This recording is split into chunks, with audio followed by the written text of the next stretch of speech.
Sinar Ramadan menjeli lagi, bulan rahmat, bulan yang dinanti. Banyakkanlah amal dan bakti, Ramadan di rahmati ilahi. Banyakkanlah amal dan bakti, Ramadan di rahmati ilahi.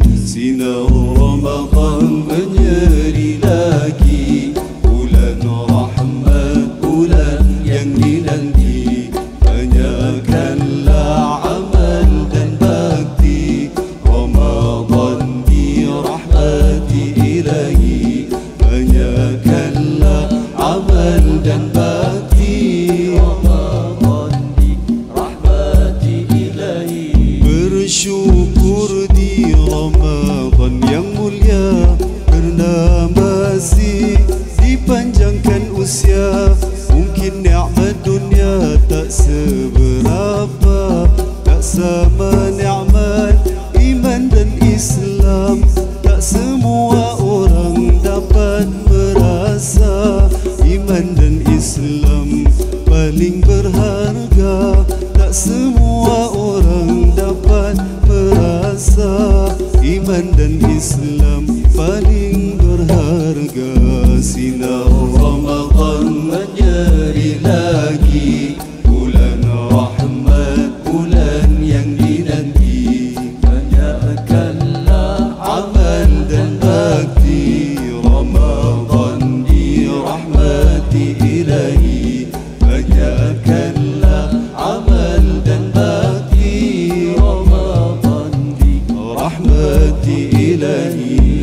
Bukan mudah mengawal nafsu, ujian mendatang syaitan memburu. Bermujahadah melawan nafsu agar diterima amalanmu. Sinar Ramadan menyeri lagi, bulan rahmat, bulan yang dinanti.